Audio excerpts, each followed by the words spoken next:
Oi, gente, tudo bem? Sejam todos muito bem-vindos ao nosso canal Direito com Elas. Hoje nós vamos conversar um pouco aqui sobre a remessa necessária, um instituto bem interessante colocado ali no nosso sistema, né? Ele foi um pouquinho modificado pelo legislador do novo CPC e corresponde a um instituto muito interessante. Nós temos a colocação pelo legislador. O legislador usou a expressão remessa necessária, mas ele também é conhecido como reexame necessário ou recurso de ofício. Eu não gosto, na verdade, muito não dessa expressão recurso de ofício, pessoal. Eu prefiro remessa necessária ou reexame necessário, porque na realidade, para mim, não há recurso de ofício, os recursos são voluntários, então acho que não é uma expressão muito adequada, tá? Me refiro aqui ao artigo 496 do CPC, então eu vou falar com vocês sobre esse instituto em 2 vídeos. Hoje a gente fala um pouquinho, na semana que vem a gente fala mais um pouquinho, tá bom? Então é o seguinte, gente, o que é a remessa necessária? Ela significa dizer o seguinte: quando há uma sentença prolatada contra a fazenda pública, como regra geral, essa sentença não produz efeitos enquanto não for confirmada pelo tribunal. Essa é a regra. Então, como regra, havendo uma decisão que prejudique a fazenda pública aí, pelo menos em princípio, regra geral, existem algumas exceções, vou falar na próxima semana, tá? Mas como regra, havendo uma decisão dentro do contexto que a gente vai trabalhar, tá? Que prejudique a fazenda pública, aquela decisão proferida contra ela não produzirá efeitos enquanto não for confirmada pelo tribunal. Então, na realidade, o que a lei fala sobre o cabimento, né, sobre essa ideia do reexame necessário, quando nós vamos ter o reexame, quando ele vai acontecer? Então, regra geral, o 496, incisos 1 e 2, estabelece as situações de reexame necessário em regra.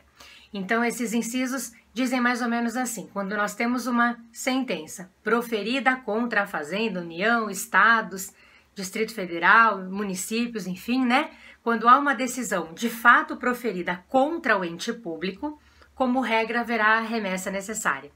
E aí o inciso 2 vem nos colocar que também haverá a remessa quando for julgado procedentes os embargos do executado, né, no todo ou em parte, envolvendo aí uma execução fiscal. Então vamos rapidinho falar sobre esse inciso 2, gente. Quando a gente tem execução fiscal, nós temos a fazenda no polo ativo e o executado no polo, que é uma pessoa comum, não é o ente público no polo ativo e o executado no polo passivo, né? A fazenda executa esse indivíduo por meio do procedimento de execução fiscal, é um procedimento regulamentado para a execução da fazenda, a Lei 6.830 de 1980, e esse executado tem a possibilidade de apresentar embargos à execução, que é a defesa que ele pode se valer aí.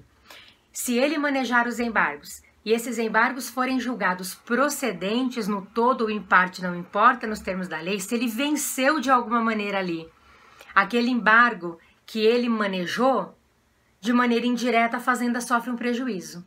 E aí, de acordo com esse prejuízo, como regra geral, haverá a remessa necessária.